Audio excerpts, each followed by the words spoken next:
Boa tarde, alunos do curso superior de licenciatura em Biologia. Eu gostaria também de desejar uma excelente tarde aos alunos do curso superior em licenciatura em Química. Eu sou o professor Marcos Barros Luiz, eu sou professor da disciplina de Bioquímica. Pessoal, esse é o nosso primeiro encontro via acesso remoto. Primeiramente, eu gostaria de falar que nós, enquanto professores do Instituto Federal de Rondônia, entendemos que essa medida tomada pelo Instituto Federal vem ao encontro das medidas preconizadas pelo Ministério da Saúde, pelo governo federal e também pelo governo estadual, e tem como objetivo, claro, conter a rápida disseminação da Covid-19. Bom, pessoal, vocês são alunos do curso superior em licenciatura, seja Química ou Biologia. Eu entendo que os nossos alunos são alunos diferenciados, que conhecem sobre a problemática. Vocês, com certeza, estão extremamente habilitados a discutir essa problemática, porque vocês têm amplo acesso a esse conhecimento. E como alunos de excelência que são, conseguem filtrar o que é notícia do que é fake news. A minha recomendação inicial para os senhores e para as senhoras é que evite divulgar qualquer notícia que não tenha amparo junto ao Ministério da Saúde, ok? Então, se for divulgar alguma coisa, divulgue a cartilha que o Ministério da Saúde construiu sobre a Covid-19, divulgue o aplicativo do Ministério da Saúde, que já está lá no Play Store, para ser baixado aí, tanto para a plataforma Android quanto iOS. Então, é isso que nós devemos divulgar agora. Tranquilizar a nossa população em relação a essas fake news, ok?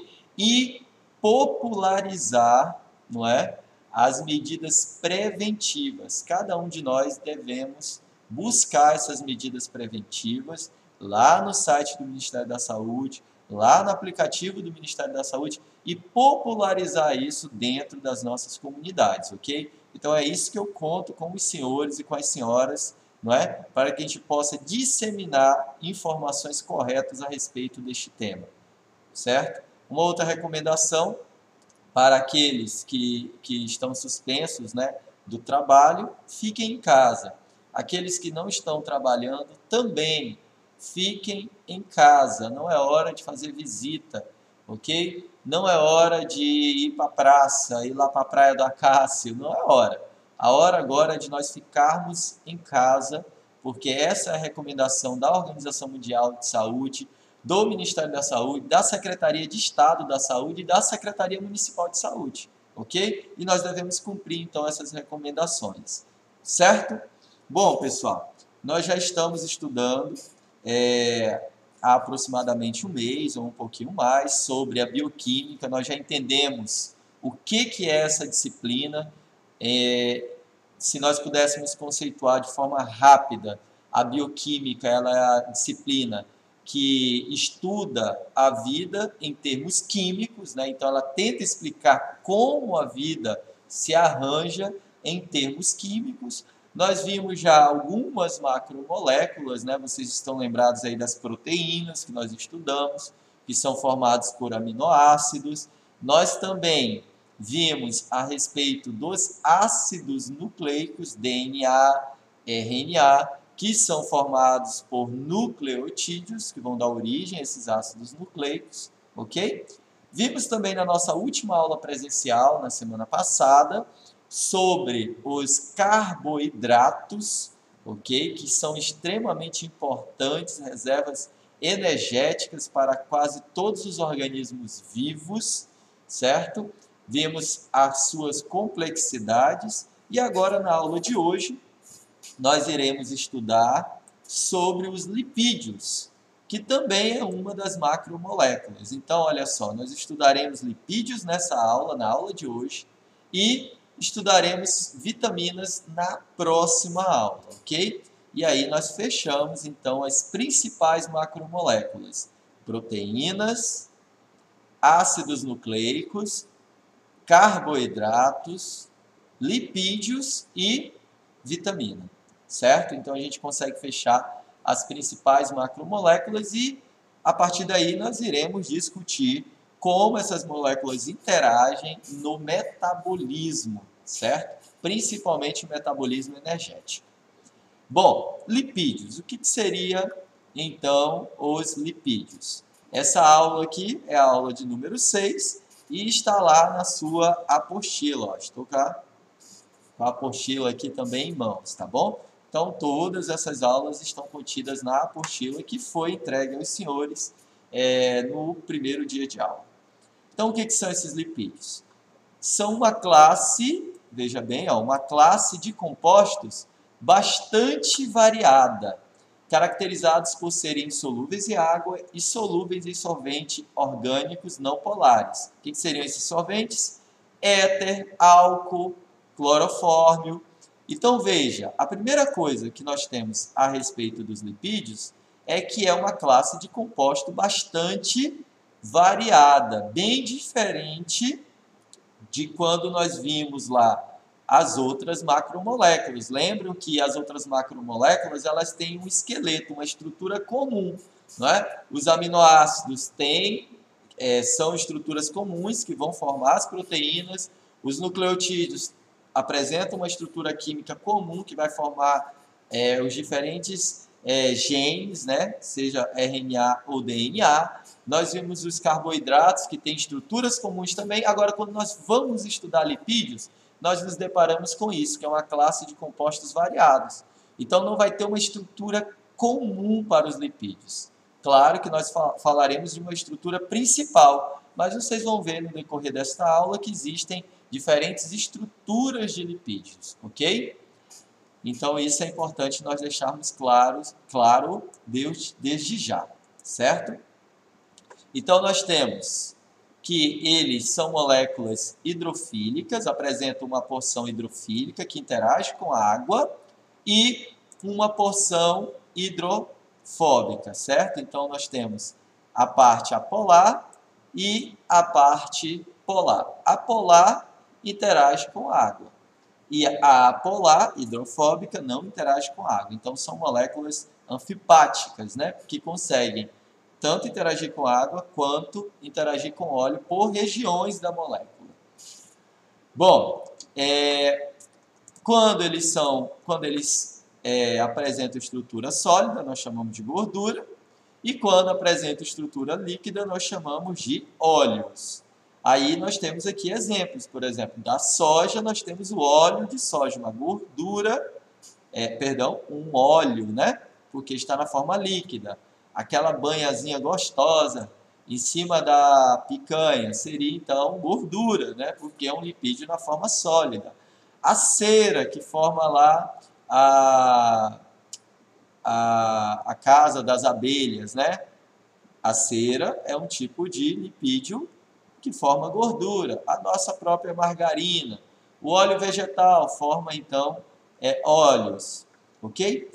Qual seria a função dos lipídios? Essas daqui são as principais funções dos lipídios.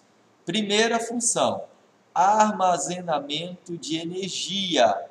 Então, nós temos um tipo de tecido, tem aqui, olha, tecido adiposo. Esse tecido adiposo, que são essas células aqui que os senhores estão vendo, esse tecido adiposo, ele armazena energia. Em que forma? Na forma de triacilglicerol, ok? Ou triglicerídeos. Então, o tecido adiposo, que é essas células aqui, que nós temos espalhado logo abaixo da pele, sobre toda a superfície do corpo, principalmente no peritônio, que é aquela região do abdômen, esse tecido, ele armazena esse tipo de lipídio, chamado triacilglicerol, que é importante fonte de energia. Nós vimos na aula passada que essa é a fonte a molécula mais energética que nós temos no nosso organismo, os lipídios, ok? Por isso o nosso corpo escolheu armazenar os lipídios, porque eles são mais energéticos do que os carboidratos, ok? Olha o tecido adiposo, como é interessante. Ó. Aqui está o núcleo da célula, bem aqui, olha, onde o cursor do mouse está, ok? Esse aqui seria, então, o núcleo da célula. E tudo isso aqui, olha só, tudo isso aqui é gordura, certo? Triacilglicerol, uma forma da célula armazenar, olha só. A maior parte da célula é gordura, ok? Além disso, os lipídios, eles compõem as nossas membranas, por isso eles têm funções estruturais. Lá nas membranas celulares, como vocês estão vendo lá na biologia celular e molecular, nas nossas membranas nós temos bicamadas lipídicas formadas de fosfolipídios, que vão compor, então, as nossas membranas, ok? Nós temos fosfolipídio e também temos colesterol, que vai formar a nossa bicamada lipídica, que compõe todas as membranas celulares, tá bom? Além disso, olha, os lipídios eles são importantes até para os pigmentos, por exemplo, pigmentos dos olhos, né? Nós temos lá nas células da retina uma molécula chamada retinal ou retinol, né? Que é uma molécula relacionada à capacidade da retina de detectar cores e determinar também o padrão de cor no qual nossos olhos conseguem ver. Tá? Quando eu falo nossos olhos, galera, entenda seres humanos e animais, tá bom? Ok? Claro que cada um de uma forma. Olha, também os lipídios, eles são moléculas sinalizadoras.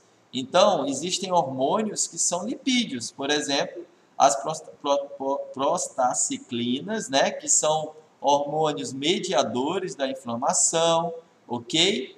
São hormônios que têm a estrutura como lipídios, ok? Outro exemplo também são os hormônios sexuais, a testosterona, que é um hormônio derivado do colesterol para os homens, né? E a progesterona, também um hormônio derivado dessa molécula, para as mulheres. Veja, então, que os lipídios são muito importantes. Armazenamento, estrutura, pigmentos e sinalização. Ok? A molécula base dos lipídios é chamada de ácidos graxos. Essas são as moléculas básicas que compõem os lipídios. O que são esses ácidos graxos? Eu vou passar logo aqui, olha só. São moléculas que apresentam uma cabeça, deixa eu marcar a cabeça aqui para vocês verem, aqui, ó, uma cabeça, tá aqui também, ó, um grupo carboxila, então essa aqui seria a cabeça, uma cauda hidrocarbonada, quer dizer, composta de carbonos e hidrogênios, certo? E aqui no final da cauda, um grupamento metila, certo? Então, isso seria os ácidos graxos. Essas são as moléculas que é muito comum nós encontrarmos na alimentação. E elas vão servir de base para compor a maioria dos lipídios existentes aí na natureza, inclusive no nosso organismo, tá certo? Ok? Essas moléculas, olha, elas podem ser classificadas em saturados, quando elas não têm ligações duplas. Vamos olhar aqui, olha, o ácido esteárico. Veja que entre os carbonos não existe ligação dupla. Entre os carbonos, ok? Lembrando aí a galera da química que a cada interseção dessa na fórmula molecular resumida é uma molécula de carbono, ok? Então, olha, entre os carbonos não existe ligação dupla. Nós chamamos esse ácido de gordura ou ácido graxo saturado, porque não tem dupla ligação.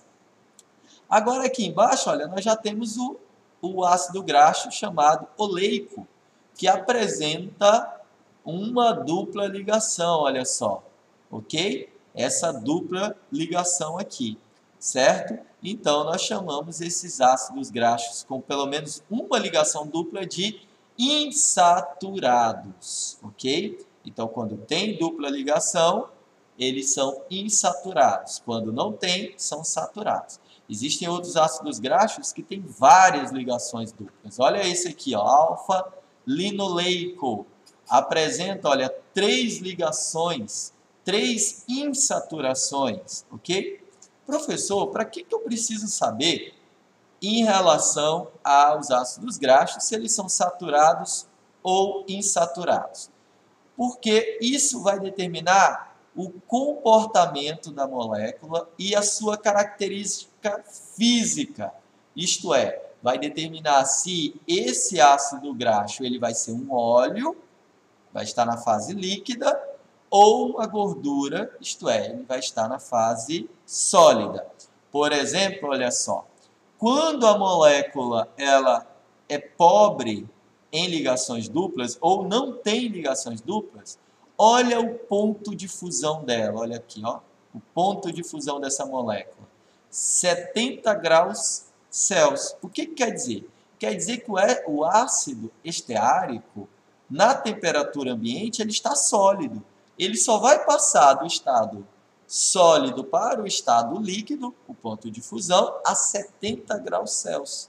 Então, esse ácido ele é uma cera extremamente sólida na temperatura ambiente, ok?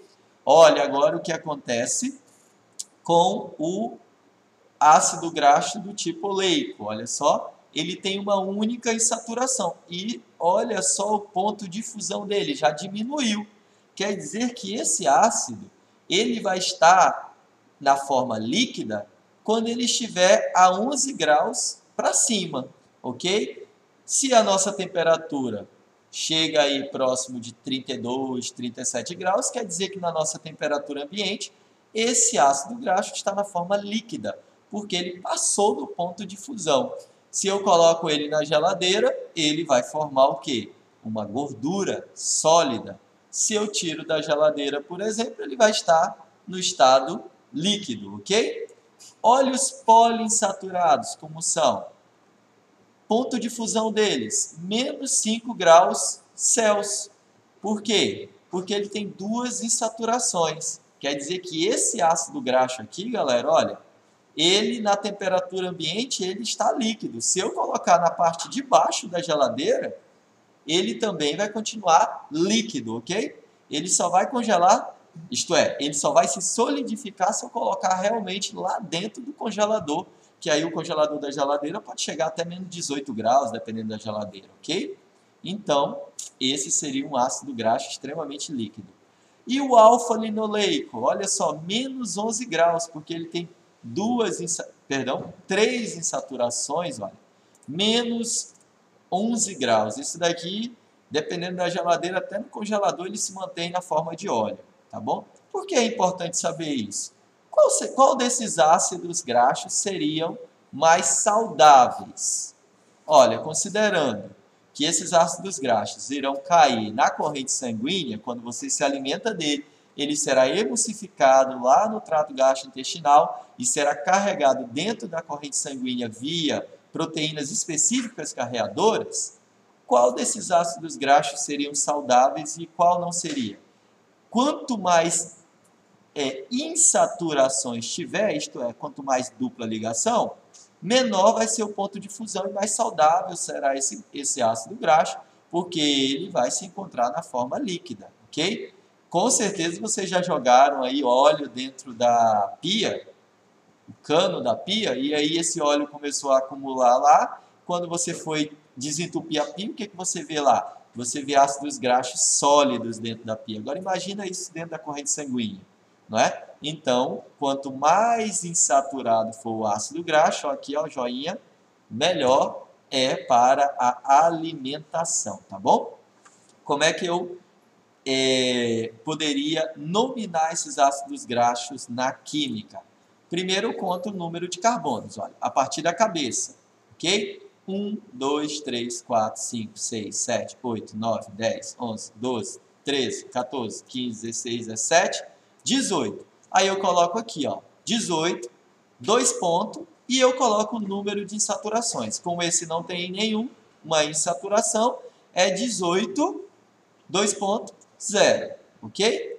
Agora vamos a esse outro aqui, olha só, vamos logo no de baixo. Conto conta o número de carbono, deu 18 também. 2 pontos. Quantas insaturações eu tenho? Uma. Deixa eu marcar aqui para vocês poderem observar. 2, 3. Então, eu coloco 18, 2 pontos, 3, delta, que é esse símbolozinho aqui, ok? E aí eu digo qual é o carbono no qual está ocorrendo a dupla ligação. Então, ó, 1, 2, 3, 4, 5, 6, 7, 8, 9. Delta, 9. Aí, 10, 11, 12. Número 12. 13, 14, 15. Número 15. Então, a notação química dessa molécula é 18, 2,3, delta, 9, 12 e 15. Com essa estrutura aqui, eu consigo desenhar esse ácido graxo sem ver a molécula, ok? Certo? Então, olha só, vamos lá as gorduras saturadas. Como eu disse, são aquelas que apresentam apenas ligações simples entre os carbonos. Exemplo delas, manteiga, gordura, aquela banhinha, não tem gostosa do porco? Pois é, gordura saturada. Lembra que na temperatura ambiente ela vai estar no estado sólido. Será que isso é bom? Bacon, só coisa boa, gente. Certo? Também essas gorduras saturadas podem estar na pele das aves, por isso que quando você está com o triglicerídeo aumentado, o médico diz, olha, coma carne branca, principalmente de aves, mas não coma a pele das aves. Por quê? Porque lá tem também essa gordura, ó, né? Que é uma gordura saturada. O excesso contribui para o aumento das doenças cardiovasculares, como eu já disse, tá bom? Vai entupir as suas artérias. Então, recomendado é evitar. As insaturadas, nós temos as monoinsaturadas, olha, o azeite de oliva é um exemplo dessa. Até no abacate, na semente do gergelim, tem essas gorduras insaturadas. Elas são boas porque elas estão líquidas na temperatura ambiente, ok? Agora, bom mesmo são os poliinsaturados, né? Aqueles óleos mais caros do mercado, né? Mas aqui tem um óleo que a gente usa na nossa alimentação, que é o óleo de soja. Ele seria, então, ácido graxo poliinsaturado, tá bom? Nós temos outros exemplos aqui, girassol, milho, algodão, já falei da soja. Óleos de peixe, lembra lá da propaganda, né? Dos óleos ômega, né? Que faz muito bem para o coração e tal. Porque eles são poliinsaturados, galera. Eles estão na forma líquida. E lembra daquilo que nós estudamos na química, bem no começo da química, que semelhante dissolve semelhante? Pois é, quando você se alimenta desses óleos, eles são carregados na corrente sanguínea e eles auxiliam a limpeza, vamos colocar assim, limpeza, isto é, a remoção de gorduras saturadas que possam estar ali fixadas no endotélio que compõe as nossas artérias. Então, por isso que realmente a propaganda faz sentido. Ele é cardioprotetor, certo? Porque ele vai promover, auxiliar uma limpeza aí das nossas artérias, ok? Nós temos ácidos graxos essenciais, são aqueles poliinsaturados que não são sintetizados pelas células do organismo, por isso nós precisamos dele, e são aqueles da propaganda lá da senhorinha, né? Nos canais de TV fechada, principalmente, né? Ômega 3 do peixe, ácido linoleico, que é o chamado ômega 6, lá no óleo de girassol, no óleo de milho, tá bom? Seria muito interessante se nós pudéssemos usar esses óleos nas nossas alimentações, né? Sempre, ok? Nós já falamos aqui da nomenclatura dos ácidos graxos, eu já falei isso, né? Lá no primeiro, lá logo antes de falar aqui, né? E aí nós vemos lá a senhorinha falando, né? Ômega 3, ômega 9. Gente, isso é uma forma de nomenclatura que nós chamamos de vulgar, porque a nomenclatura clássica é aquela que eu coloquei aqui para vocês, olha, onde você vai determinar o nome do ácido, claro que aqui é o nome que foi denominado a ele, e a a notação química na qual nós conseguimos identificar esse ácido, ok? Mas existe aqui o sistema ômega, que ainda persiste, principalmente quando nós vamos falar aí para a comunidade. Então, ômega 9, não é? Ele tem um número de carbono, não é? Olha só, 1, 2, 3, 4, 5, 6, 7, 8, 9, 10, 11, 12, 13, 14, 15, 16, 17, 18. Mas ele é chamado de ômega 9 porque olha só onde é que está a insaturação dele. No 9, ok? Certo? Contando aqui, olha, a partir da extremidade do grupamento metil. 1, 2, 3, 4, 5, 6, 7, 8, 9. Contando do rabo para a cabeça, dá 9, não é? Ômega 6, a mesma coisa. A primeira insaturação dele está na posição 6. Mas veja como é complicado fazer pelo sistema ômega a nomenclatura. Só diz ômega 6, mas também ele tem outra insaturação aqui. Já o sistema delta lá, a gente determina todas as insaturações, ok? Ômega 3, olha, primeira insaturação está no 3, mas existem outras insaturações também, certo? Olha, tem 3 insaturações aqui. Então, assim, para uma pessoa que não conhece bioquímica, vai achar que o ômega 9 ele é muito melhor do que o ômega 6, porque o número dele é 9. Não tem nada a ver. É só a insaturação que está no carbono 9, contando da cauda para a cabeça. Ok? O ômega 3 aqui seria muito melhor do que o 9, tá? Então, use a notação química tradicional, tá bom? Certo? Olha só, nós temos aqui, então, que os ácidos graxos, eles, por que eles formam, então, cera quando eles são saturados e quando eles têm as insaturações, as duplas ligações, eles formam óleo, galera. Por causa do arranjo, olha só. Quando você tem o ácido graxo, deixa eu marcar aqui, ó, sem insaturação, tarará, certo? Eles começam a se organizar dessa forma, parece até um palitinho de fósforo, né? Nas caixinhas de fósforo. Eles se organizam em fila, e isso vai formar a cera que nós conhecemos.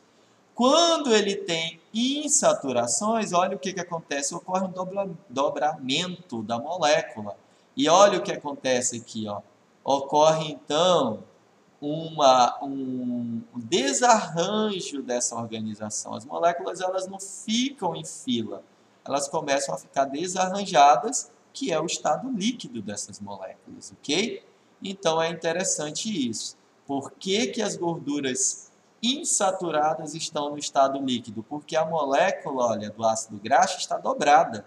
E ela dobrada, ela não se organiza assim, ela vai ficar desorganizada, que corresponde ao estado líquido, tá bom? Beleza? Muito fácil, né? Ah, beleza. Então, se eu utilizo, então, ácidos graxos insaturados, tá tudo bem, ótimo, vai fazer bem para a saúde, né? Olha, sim, mas nós temos que tomar cuidado em relação às gorduras no formato trans. Olha, um ácido graxo insaturado, ele pode ter esse formato aqui, olha, onde a ligação dupla entre os carbonos está formando uma estrutura do tipo trans, olha. Olha aqui esse hidrogênio aqui desse carbono e olha esse, eles estão transversais, tá? Esse é o sentido do trans. Espera aí, deixa eu entrar aqui na câmera. Ó, transversal, tem um hidrogênio para um lado e um hidrogênio para o outro. Então essa molécula aqui, galera, olha a estrutura dela, é reta. Então, apesar de ter a insaturação, a gordura trans ela tem um ponto de fusão também alto. E aí pode causar as doenças cardiovasculares. Então, não adianta apenas ser insaturado, tem que ser insaturado do tipo cis. Olha o que acontece aqui, ó. Observe esse carbono e esse, os hidrogênios deles, olha a câmera aqui, peraí, deixa eu achar a câmera. Os hidrogênios estão todos para o mesmo lado, certo? Marcando os hidrogênios para vocês poderem observar aqui, ó. E esse hidrogênio está do mesmo lado desse. Então, esse aqui é um ácido graxo insaturado do tipo cis. ok? Faz bem, porque quebrou a molécula, digo, torceu a molécula, quer dizer que ela vai estar no estado líquido e é bom. Quando a molécula está assim, ó, ela é insaturada, mas ela é a chamada gordura trans, que os médicos falam tanto, tá bom? Que faz mal. Por quê? Porque a molécula está numa conformação trans, enquanto nós precisamos dessas moléculas aqui, ó, na conformação cis. Tudo bem? Então vamos continuar. Nenhuma pergunta, né? Não estou vendo ninguém falando, é claro. Então, olha só aqui, gorduras trans, que tem a molécula dessa forma, está relacionada às doenças cardiovasculares, né? Onde é que nós temos as gorduras trans? Olha, só em coisa boa, galera. Só aquilo que a gente come, ó. Biscoito, água e sal. Eita delícia, ainda mais que é baratinho, né? R$ 2,50, você compra um biscoito, água e sal e já mata a sua fome. A cada 2 unidades, galera, 2 biscoitinhos, você se alimenta de 1 grama de gordura trans. Está entrando aí dentro das suas artérias 1 grama de gordura que pode estar no estado sólido. Biscoito recheado, aquele bem bom, sabe? Olha aqui a foto do bicho, aquele bem gostoso. Tem gente que só come o recheio, né? A cada 2 unidades, 1,5 grama. Muita coisa. Waffle, né? 4 unidades, ninguém come 4 unidades de waffle. Eu não conheço um indivíduo que come 4. Todo mundo come a embalagem inteira, né? Só que se você comer 4 unidades só, você já está comendo 5 gramas de gordura trans. Imagina a embalagem inteira. Sorvete, 1,4 gramas de gordura trans. Big Mac, aquele sanduíche, né, bem grande, 1,1 grama de gordura trans. Quer dizer, um sanduíche em relação à gordura trans, o sanduíche tem menos gordura trans do que 2 biscoitinhos recheados, gente. Tá certo? Não estou recomendando ninguém comer sanduíche. Tá certo? Ok? E essas gorduras trans, elas estão aí, pessoal, nos alimentos de forma intencional. Por quê? Porque elas vão conferir a esses alimentos um aroma e um tempo de conservação maior. Tá ok? Mas existe regulamentação que determina o limite dessas gorduras nos alimentos e todos os alimentos têm que ter aquela identificação nutricional para que o cliente saiba o que ele está comprando, certo? Então, nós estamos comendo, mas nós temos aí a certeza do que nós estamos comendo, porque tem lá na embalagem, eu recomendo vocês olharem a embalagem em casa, vai estar escrito quantidade de gordura trans e quantidade de colesterol também na embalagem dos alimentos, tá bom? Pronto. Agora, nós vamos falar de uma classe de lipídios chamado triglicerídeos, ok? Eles são os óleos encontrados aí nas plantas, tá certo? Nos animais, ok? É a gordura que está lá nos adipócitos, como eu já falei antes, tá bom? E olha só, como é o triglicerídeo? O triglicerídeo, ele é, basicamente, 3 moléculas de ácidos graxos ligados a uma molécula de glicerol. Essa molécula aqui, pessoal, é o glicerol, certo? Que é um tipo de açúcar, né? Uma triose, ó, porque tem 3 carbonos, certo? Triose, como nós vimos na aula passada. Se vocês forem olhar lá os slides, vai estar lá o glicerol. Então, olha só o que é os triglicerídeos. 3 moléculas de ácidos graxos ligados a uma molécula de glicerol. Qual é a função deles nos seres vivos? Armazenamento de energia, vai estar lá no peritônio, né? Lembra que nós já falamos na sala o que é o peritônio? A barriguinha dos homens e a pochete das mulheres, né? Então está lá no peritônio e também serve como isolamento térmico. Né? Imagina lá os animais que vivem nas condições de baixa temperatura, né? Nos polos da Terra. Eles são ricos em gordura, né? A baleia, o próprio urso, né? Ele é rico em gordura. E isso também serve como isolamento térmico para que ele possa sobreviver naquela condição extrema, tá bom? Certo? Nos seres humanos, armazenamento de energia, certo? É isso aí. Aqui nós temos a composição dos ácidos graxos. No azeite de oliva, olha só, nós temos aí saturados, a maioria de saturados, não é? Temos aí 80% aqui de insaturados e do tamanho C4 a C14, nós temos essa quantidade aqui. Nós já falamos sobre isso, sobre o ponto de fusão. Vale a pena vocês lerem a apostila, pegar o Lehnig, a Bíblia do bioquímico, né? E fazer uma leitura interessante sobre isso também, tá bom? Outro tipo de lipídio é o glicerol fosfolipídios. Eles são derivados do glicerol que contém um fosfato em sua estrutura. Olha só. Então, nós temos aqui, ó, glicerol fosfolipídios. Qual é a composição do glicerol fosfolipídio? Ele tem 2 ácidos graxos, vocês podem ver aqui. Um glicerol, que é essa moléculazinha preta aqui, que nós já sabemos que é um tipo de carboidrato. E um grupamento fosfato, olha só. Isso é o chamado glicerol fosfolipídio. E esses glicerol fosfolipídios vão compor a membrana das nossas células, ok?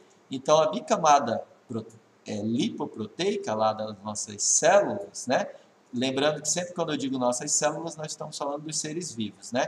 Principalmente aqui no caso as células eucariontes, essa bicamada lipídica, ela é composta então por esses glicerol fosfolipídios, esse arranjo de lipídio, tá bom? Muito bem. Aí, olha só, existem vários glicerol fosfolipídios, né? E o que vai determinar o nome deles é o radical. Porque, olha só, nós temos aqui a cauda, que são os ácidos graxos, o glicerol, que está bem no meio, o fosfato e a cabeça, que é o radical. Então, o que tiver aqui como radical vai determinar o nome desse glicerol fosfolipídio. Olha, o ácido fosfatídico, o radical dele é um hidrogênio. Então, ao invés do R, teria um hidrogênio. A fosfatidilcerina, o radical aqui seria o grupamento serina, tá certo? Então, esse seria o radical da fosfatidilcerina. A fosfatidilcolina, o radical dela é a colina, que é um composto aqui orgânico, certo? Que no futuro nós podemos discutir aí sobre esse grupamento chamado grupamento colina aí em outras aulas que nós poderemos ter durante o curso, tá bom? O fosfatidilinositol, o nome já diz, ele tem o fosfoinositol aqui como radical. E o fosfatidilglicerol tem o glicerol como radical, tá bom? Certo?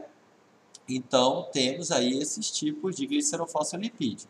Tem ainda esse aqui, ó, chamado cardiolipina, certo? Que são aqui, ó, 2 glicerol fosfolipídios ligados entre si por mais um aqui, glicerol, tá bom? Falando um pouquinho aqui dos esfigolipídios, né? Que é uma outra molécula de lipídio. Olha só, ela tem essa estrutura aqui, ó, que é a esfigosina, que é essa estrutura aqui, ó, esfigosina. Opa, peraí, aqui, certo? Ligada ao ácido graxo. Então tá aqui, ó, esfigosina ligada ao ácido graxo, nós chamamos de esfigolipídios, tá? Certo? Onde estará os esfigolipídios? Nós vamos ver daqui a pouco. Mas, da mesma forma que os glicerol fosfolipídios, os esfigolipídios, quem vai determinar o nome é o radical. Então, se o radical for a fosfocolina, nós chamamos de o nome vulgar ceramida ou esfigomielina, certo? Gente, que interessante, ó. Essa esfigomielina vai compor uma região dos nossos neurônios chamado de bainha de mielina, certo? Bainha de mielina. Existem doenças relacionadas a funções motoras, ok? Que são causadas pela morte da bainha de mielina, isto é, pela degradação desse esfigolipídios por células de defesa do nosso organismo, ok? Então, existe aí doenças motoras, ok? Causadas por isso, certo? Aí nós temos aqui ainda, olha, se for uma glicose, nós chamamos de glicosil cérebro glicosídeos, certo? Que vai formar também as membranas das células nervosas. Então veja que os fosfolipídios estão muito relacionados aos neurônios, que são as nossas células nervosas, tá bom? Aqui nós temos os glicosídeos também, que são aí, fazem parte dos neurônios, são receptores neuronais e também são lipídios, tá bom? Aí olha só que interessante, uma informação interessante. Todo mundo aqui já ouviu falar sobre tipagem sanguínea, sistema BO, sistema RH, né, que são os dois sistemas principais para a tipagem sanguínea, né? E aí, o que significa essa tipagem sanguínea? Pessoal, a tipagem sanguínea é uma assinatura, né, de uma estrutura que nós temos na superfície das nossas células vermelhas. E essa estrutura ela é formada por carboidratos, tá bem aqui, olha só, isso aqui seriam os carboidratos, ok? Ela é formada por carboidratos, por ácidos graxos, ok? Ok? Por esfigolipídios. Então, o sistema BO nada mais é do que assinaturas que nós temos, isto é, moléculas que nós temos na superfície das nossas células vermelhas, das hemácias, que são moléculas compostas por carboidratos e esfigolipídios, certo? E aí o que acontece? Olha, o sistema, ele é baseado, o primeiro sistema, ele é baseado em A, B e O. O que acontece? O antígeno A tem uma estrutura principalmente de carboidrato, que é caracterizado aí o antígeno A, que é essa estrutura de carboidrato formada por N-acetilgalactosamina, ok? Já o antígeno B, ele tem galactose, certo? Nessa estrutura. E o antígeno O, ele não tem nem galactose, não é? E nem o N-acetilgalactosamina. Ele já é formado aqui, olha, por glucose, e ele tem essa outra molécula de galactose. Veja que a estrutura mudou, certo? Então, existe o antígeno A, o B, e quando não tem o paciente que não tem o antígeno A ou o antígeno B, nós chamamos de antígeno zero, que seria o sistema O, tá certo? Então, agora nós entendemos por que as doações de sangue devem ser compatíveis. Por quê? Porque os antígenos na superfície das células são diferentes, ok? Então, o O, ele é um doador universal porque ele não tem nenhum antígeno A e nenhum antígeno B, certo? Por isso ele é o doador universal, certo? Ok? Olha, já agora, se o paciente ele é do sistema B, como é que ele vai poder receber sangue do sistema A? Ok? Olha, isso aqui nós vamos discutir um pouquinho melhor nas disciplinas que irão suceder no curso. Com certeza vocês terão uma disciplina de imunologia ou separada ou junto dentro de ciências morfológicas, por exemplo, e aí nós vamos discutir melhor o sistema BO lá, tá bom? Ou se vocês tiverem interesse, no nosso próximo momento presencial, nós discutimos melhor então essa parte, tá bom? Então aqui nós temos um resumo aí dos fosfoesfigolipídios. Aí, olha só, um outro tipo de lipídios são os esteróis e o colesterol, certo? Olha só, se você pegar aqui a molécula do ácido graxo, ela parece com a molécula do colesterol. Parece que ela foi dobrada, formando aí anéis aromáticos, né? Para compor a molécula do colesterol, certo? Então, o colesterol ele é importantíssimo. ele vai compor aí, o metabolismo dele vai compor os sais biliares, que são um composto importante para a emulsificação da gordura que nós nos alimentamos, ok? Então, o fígado produz os sais biliares, armazena aqui na bile, na vesícula biliar, e quando nós nos alimentamos de gordura, ele lança esses sais biliares no duodeno, no intestino, né? Na primeira parte do intestino, chamada duodeno, e aí esses sais biliares vão emulsificar as nossas gorduras, fazendo assim, gente, que seja possível nós absorvermos essas gorduras, tá bom? Temos também, olha só, que os colesteróis, eles vão dar origem aí aos eucosanoides, que são as moléculas precursoras da inflamação, que vai compor aí os processos inflamatórios, tá bom? Olha só que interessante aqui, só a título de curiosidade, não tem lá os anti-inflamatórios não esteroidais? Ibuprofeno, não é? A própria aspirina, são anti-inflamatórios não esteroidais, né? Você está ali com uma inflamação, geralmente a nível local, aí você toma aí esses anti-inflamatórios. O ibuprofeno, ele é mais, na verdade, ele tem ação anti-inflamatória, mas vamos tirar ele daqui porque ele é mais antitérmico, né? Vamos colocar então o diclofenaco e a aspirina, por exemplo, que são anti-inflamatórios clássicos. Olha que interessante, eles são inibidores de enzimas que trabalham sobre os fosfolipídios de membrana. Então, o que acontece? O que é uma inflamação? A inflamação, ela vem de um dano celular. Então, imagina aí que você, por exemplo, sofreu um dano físico. Você bateu aí, caiu, levou uma queda, bateu com as costas no chão, né? Claro, causou um dano celular, a nível de tecido periférico, quanto a nível muscular. Você vai sentir aquela dor, né? Você diz, eu vou tomar um anti-inflamatório. Então, ocorreu o dano celular, essas células, algumas células ali, elas literalmente morreram, né? Liberaram, então, fosfolipídios de membrana por causa do dano, e aí existem enzimas que quebram esses fosfolipídios e produzem os mediadores da inflamação, que vão causar calor, rubor, edema, dor, certo? Então, que são as características da inflamação: calor, rubor, edema e dor.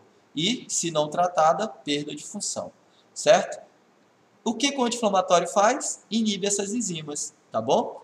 Certo? Então, inibe aí as enzimas, as ciclooxigenases, principalmente. Ciclooxigenases, que são enzimas que quebram aí, então, esses ácidos graxos, produzindo aí os sinalizadores da inflamação.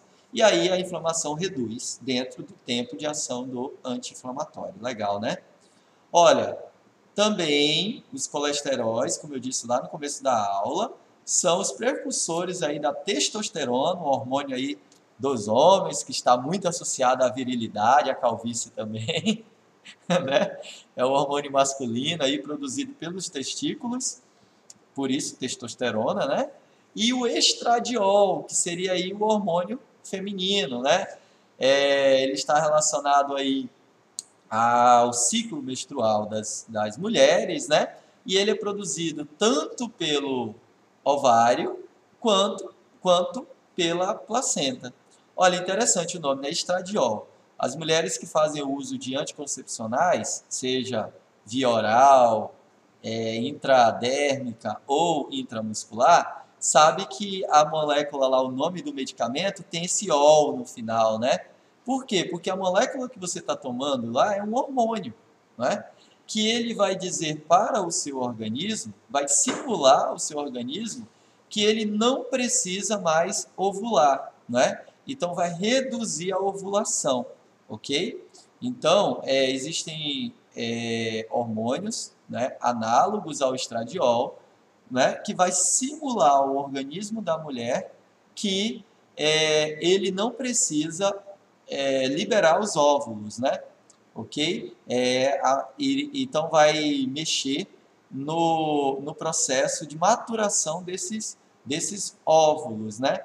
E aí, desta forma, se não há a maturação desses óvulos, obviamente que a mulher não vai poder engravidar, né? Claro. Então, olha só que interessante aqui essa aula, né?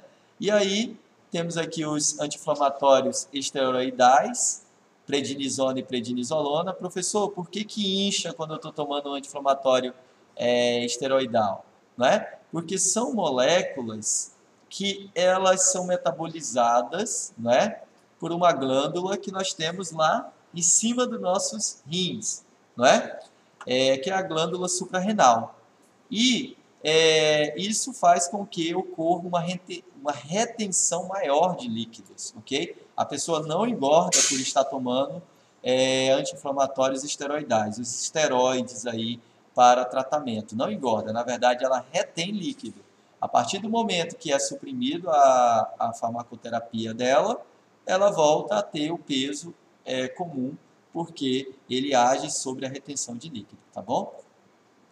Vitamina D, nós teremos uma aula só sobre vitamina D, vou passar rápido, mas também é uma molécula que vem do colesterol, tá bom? Aqui nós vamos falar da absorção dos lipídios, ok? É importante vocês lerem isso aqui, entender um pouquinho como ocorre a absorção dos lipídios. Tem o passo a passo, vocês podem fazer a leitura aí em casa, com o livro, né? Também vai ser bom para que vocês possam entender, tá certo? Esse quadro aqui parece um pouco confuso, mas é muito interessante, tá? Olha só, quando nós nos alimentamos de lipídios, eles são emulsificados, como vocês vão ver aqui nesse quadro, quando vocês lerem, né? E aí eles caem na corrente sanguínea associada a proteínas chamadas quilomicrons, que são proteínas que carregam esses triglicerídeos e colesterol do intestino para os tecidos, ok? Chegando aqui no tecido adiposo e no tecido muscular, tá certo? Também ele carrega o que sobra para o fígado, certo? Lá do fígado, esses triglicerídeos aqui, né? E o colesterol, eles são liberados gradativamente também para os tecidos na forma de VLDL, tá bom?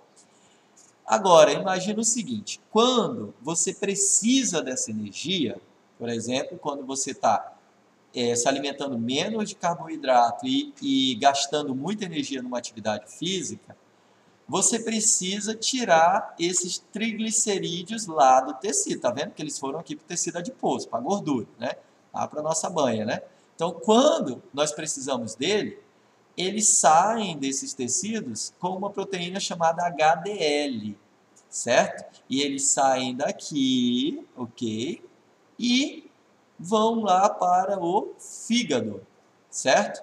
E do fígado ele sai na forma de LDL para os tecidos de novo, ok? Então aí, ó, a HDL ela remove o colesterol dos tecidos e leva para o fígado, certo? E aí, nesse caminho também, tem a formação do LDL. Vocês já ouviram falar do colesterol bom e do colesterol mau, né? Eu até coloquei aqui, ó, vou voltar rapidão à aula para mostrar para vocês aqui que eu tinha até colocado um desenho aqui para vocês verem, olha. LDL, colesterol mau. HDL, colesterol bom, né? Por que, galera, nós falamos isso? Que o colesterol bom é o LDL. Primeiro, o LDL não é colesterol. O LDL é um complexo formado por colesterol e proteínas transportadoras de colesterol, ok? Que é, a sigla é essa, lipoproteína de alta densidade, do inglês fica HDL, e LDL é a lipoproteína de baixa densidade. Então, por que esse daqui é bom e esse daqui a gente diz que é mau? Porque o LDL, olha só, ele tem baixa densidade. Então, ele vai se aderir aos nossos tecidos vasculares, ok? Porque eles têm baixa densidade. Então, a locomoção dele dentro do nosso tecido, né, dentro das nossas veias e artérias, é mais dificultada. Já o LDL, ele é de alta densidade, então ele consegue aí, ó, trabalhar bem, ok? Saindo dos tecidos para o fígado. Confundindo aí, né? HDL, tá? Eu falei LDL, é HDL, tá certo? Pessoal, então, LDL eu falei para vocês, olha, é baixa densidade, então é o chamado colesterol mau, né? Por quê? Porque por ter baixa densidade, ele tem uma maior capacidade de se aderir ao nosso tecido que compõe o endotélio vascular, e o HDL, ok, tem alta densidade, consegue então fazer esse percurso contrário, tá bom? Então nós devemos promover o HDL, se alimentando de gorduras poliinsaturadas do tipo cis, né? E desprover o LDL, deixando de se alimentar com besteira, tá bom? Valeu? E aí nós temos aqui ainda falando rapidinho sobre dislipidemias, que são as doenças que são relacionadas aos lipídios, níveis elevados de lipídios. Geralmente, elas são os fatores de risco para as doenças cardiovasculares, que são as principais causas aí, de comorbidades e morte, principalmente em homens também, né, das doenças. Essa é uma das principais causas, tá? Também está relacionada a outros quadros patológicos, como diabetes, tá? E aí, como é que é o diagnóstico? Todo mundo já fez esse exame. Colesterol total, para saber quanto que tem de colesterol no sangue. LDL, que a gente espera que esteja baixo, juntamente com o colesterol, e HDL, que nós esperamos que esteja alto. Além disso, triglicerídeos. Um quadro ruim, sombrio, é colesterol alto, LDL alto, HDL baixo e triglicerídeo alto. Aí, meu irmão, aí você tem que entrar na medicação, tem que entrar aí no exercício físico, tudo recomendado por um médico, medicamento recomendado pelo médico, receita aviada por um farmacêutico e também os exercícios recomendados aí por um profissional da área de educação física, tá certo? Ok? Então, pessoal, essa aqui foi a nossa aula, ela ficou um pouquinho longa, 56, 57 minutos, ok? No final dessa aula, haverá um estudo dirigido, bem pequeno, em relação a este conteúdo em especial, tá bom? Eu creio que vocês não vai precisar de mais de 50 minutos para responder esse estudo dirigido. E aí nós temos, então, as nossas 3 aulas, né? Então, se vocês têm aí mais até de que entre 50 a 90 minutos de tempo aí para fazer o estudo dirigido, lembrando que ele vai ficar aberto aí por um prazo para que vocês possam fazer, tá bom? Pessoal, alguns avisos em relação à nossa disciplina, tá? Nós sabemos que nós estamos tendo acesso remoto, mas a maioria dos conteúdos nós tivemos de forma presencial. Eu estou ministrando as aulas dessa forma aqui para vocês. Se vocês tiverem dúvida, tem aqui em cima, ó, tem um fórum de dúvidas gerais, onde você vai botar as dúvidas e aí eu vou responder para todos, tá bom? Então, em relação às nossas provas, vamos manter a data, tá? A nossa N1 vai ser no dia 31 de março, tá ok? Via sistema AVA, tá certo? Claro que isso pode mudar se o sistema não estiver adequado até lá, mas esperamos que o sistema consiga absorver esse número elevado de alunos fazendo as atividades, né? O pessoal da DGTI já tem trabalhado no sistema, tem melhorado e muito, e vai melhorar até o dia da nossa prova, tá bom? Não fiquem assustados, vai dar tudo certo, tá? Todo mundo vai conseguir fazer a prova, uma prova individualizada, vocês vão ver lá, né, que nós vamos tentar fazer uma prova que cada um faça a sua mesmo, tá bom? Então mantenha aí a data das provas, né? Prova teórica dia 31 de março, tá ok? Qualquer dúvida eu estou à disposição. Na nossa próxima aula estaremos falando sobre vitaminas, né? Macromoléculas extremamente importantes, né? Vai ser bem bacana a aula e eu conto com vocês até lá. Outra informação é que aqui embaixo tem um símbolo de interrogação. Você vai clicar nesse símbolo de interrogação e vai marcar a sua presença na aula, tá? Só vale marcar presença no dia da aula. A atividade vai ficar aberta para você fazer com mais tempo. Agora, a presença tem que ser no dia da aula. Então, estou disponibilizando a aula no começo da manhã e ela vai ficar aberta até às 11h59 da noite e você tem que marcar a presença dizendo que você sim assistiu esse vídeo, tá bom? Valeu e até a próxima aula.